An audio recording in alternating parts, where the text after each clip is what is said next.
Okay, so I just woke up to my dogs barking. And the only reason I know they're barking is because there's a package, and they always bark when there's somebody at the door. And obviously, it's FedEx. I think I know what this is. Let me put it down and show you guys what I got.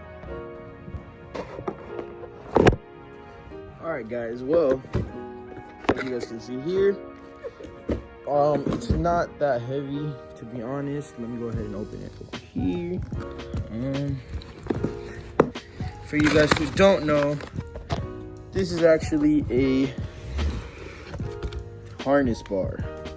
Yes, a harness bar. Why a harness bar, you may ask? Because, all right, so reason number one why I have this, most reasons why I got a Bucky seats and harnesses.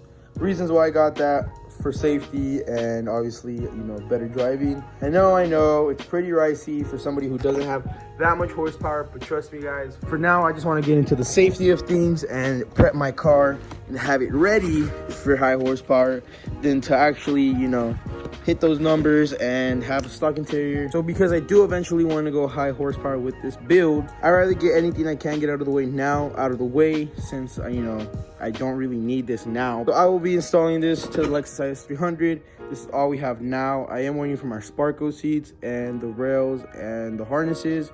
So for now, I'm just going to be installing the bar itself. So I'm going to go ahead and unwrap everything and then show you guys exactly what came in this box. Well, as you guys can see, this is actually quite simple. This is everything that it came with. It has the 2 rods that goes from the connecting ends to the floor. Then it obviously has the harness bar that actually goes behind the 2 seats. It actually comes with the little logo there, which is pretty sick. It looks actually really nice. And then like literally the bolts and washers and brackets to mount it. And that's literally it, guys. It shouldn't be that hard to install. Like I said, the only thing I'm missing is the harnesses and seats. So obviously we're not going to be able to see it, what it's going to look like with that on yet, but we can still get an idea kind of what it's going to look like with this on. So let me go ahead and set you guys up in the garage and we'll install this in a bit. All right guys, so I went ahead and actually built it right here in my living room because, you know, it was only a few parts. So I actually finally finished, and it was a little more complicated than I thought, just because there were so many bolts that I didn't know which ones. There's still a couple there, so I don't know which ones are supposed to go where. So basically here in the front, there is a bolt you put through there. There's already a thread inside, so you just have to thread it through. No bolt on the other side. Here as well, as you can see here, there's already a thread there. It's not gonna come off. Same on the other side. So I don't know, it's pretty simple. Just basically it was a little hard, like kind of figuring out what way to do it, especially because this is backwards. I'm pretty sure, because this is supposed to go this way, right? Like it looks right this way. I built it right? This is what threw me off for a little bit, so I'm probably just gonna have to readjust that and just take off the plate and then reinstall it. But that kind of got me off guard, so that's why it took a little longer. But for now, I'm gonna go ahead and put this in the garage, and once I'm ready to install, we'll go ahead and put it in. All right guys, so we're out here now, and I'm gonna go ahead and just put my front seats up because we're gonna have to be working in the back. Gonna have to just take off these clips here, and that's where you basically bolt on the actual harness bar. We also have to bolt down the rods on this side and one on that side. Gonna leave this out here and take care of this in here, and once this is ready, we'll take it in. It is a little big, so it kind of is hard to work with in there. So for now, we're gonna leave this out here, and we'll work in this, and we'll work in here. Okay, so we are basically just gonna have to unclip these and take off that 14 mil. I believe every single bolt on this is going to be a 14 mil, which is just that one and this one up here and that one and the one down there. So I'm gonna go ahead and just take these all off. Should be pretty simple, so you guys should know what to do.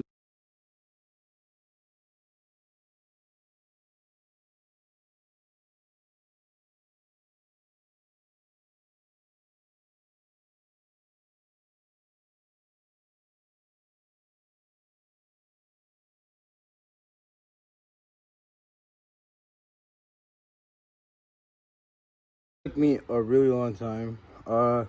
It's not on the right way. There's something going on here.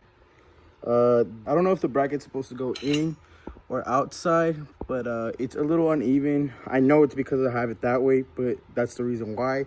I am not sure if it has to go inside or outside. It looks like the bar is too big, but there's no way, so I'm gonna have to fiddle with it a little bit and then move on to those, but not until then. I have to do this, so I'll get to you guys once we move on to the rods. But for now, like I said, let me figure this out and I'll catch you guys in a little bit. So I realized why this wasn't going on good. This, as you guys can see, is all the way to the top for the seatbelt. I'm talking about the extension right here. And this was actually like halfway because my girl sits on this side. So I pushed this all the way down, pushed this side all the way down. And you guys can see it's a lot more wide down here. So that was the reason why this bar wasn't fitting. For a second, I thought they sent me the wrong one, but I didn't buy a universal one. I bought one specific for my car. So I was a little confused about that. But now that we have that figured out, I'm gonna go ahead and give it another try and I'll give you guys another little update. Okay, so finally have it on, have it loosely on. It is kind of a little sketchy the way it doesn't really fit the way it's supposed to. I mean, like, it fits for sure, but it is a little sketchy the way it does fit. So I mean, it's kind of work for now, but should fit a lot better for $200 that I paid for this. So let me go ahead and just put in those rods that I told you guys, take those off, and then just kind of just finish this off just to really show you guys, just because it's really simple. So let me just finish this up and I'll catch you guys in a little bit. All right, guys, well, it's the next morning. Finally got this rod on. Those Stark bolts that you can see over there, or the shorter one, it was too short. So I went to like 2 or 3 different places this morning. I woke up at 7. I woke up at 7 in the morning to literally go to all these places to finally find the right bolts. Shout out to the local M&M bolt supply place, because they literally even had the exact bolt I needed with the little head right here that you guys see right there. So they literally had the exact thing I needed. I went to one of the other shops and they gave me one of these. First of all, thread was too big. Second of all, literally just a regular bolt. Just nothing good about it. So shout out to them for having this. So finally have one side on. Not hard at all. Literally, as long as I just have the right bolt. Osiris.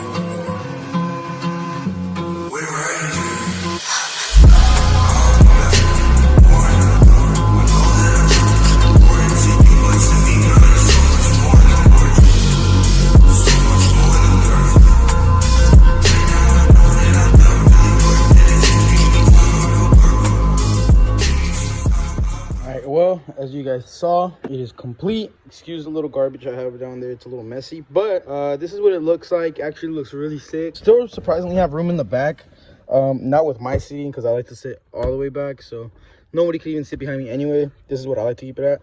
But as you can see over here, I mean, technically I could still really, if I wanted to, sit here, but I would have to like really adjust myself. But I mean, I'm a pretty big guy, so I fit back here, so I'm sure anybody else can fit back here. But let me give you guys a basic rundown for you who actually want to install this. So basically, as you guys see here, it should be the same for mostly every car. Doesn't necessarily have to be for the IS300, but as you guys can see, I had to bolt the bracket onto each side. On the outside for my car, I guess if your car is different, you do it through the inside, but I doubt any car has to do that. So for the most part, the plate is in the outside. I have a bolt running through here. I already have threads going through here, so I didn't need a nut. That worked perfectly fine. Everything's perfectly sturdy. That goes down to where the seatbelt goes. Had to go get an aftermarket bolt for that because it was not long enough to hold all 3 in together. But as you guys can see, that is in on both sides. For now, guys, that's literally it. There is nothing else to it. Waiting on the harnesses still. For now though, like I said, this will be it. I will be installing harnesses. I actually ordered some red sparkle ones, but they're not here yet, obviously. I do have Ray checking on that to see when they do get here. I'm not really in a hurry for the seats. I'm more in a hurry for the harnesses, only because on the other side of my passenger, this seatbelt actually has gum on it. So that's really the main reason why I'm changing that out. But like I said, right now I'm still gonna rock those stock ones. Should be totally fine. I'm just gonna have this bar back here until my harnesses do get here. But that is it from you guys in this video. I will be uploading a video on the harnesses because it is a little bit complicated. Well, not really complicated, but it is a little tricky to install them. And for somebody who doesn't know how to install them, would be nice to have a video. So I will be uploading a video for sure on that. Once that video is out, I will link it down below. So if you guys watch this and want to go ahead and watch the other video right after, you guys can go ahead. So for now, don't forget to leave a like, subscribe for a lot more coming, and I'll catch you guys next time. Percocet, Miley Percocet, Percocet, Miley Percocet, represent, gotta represent.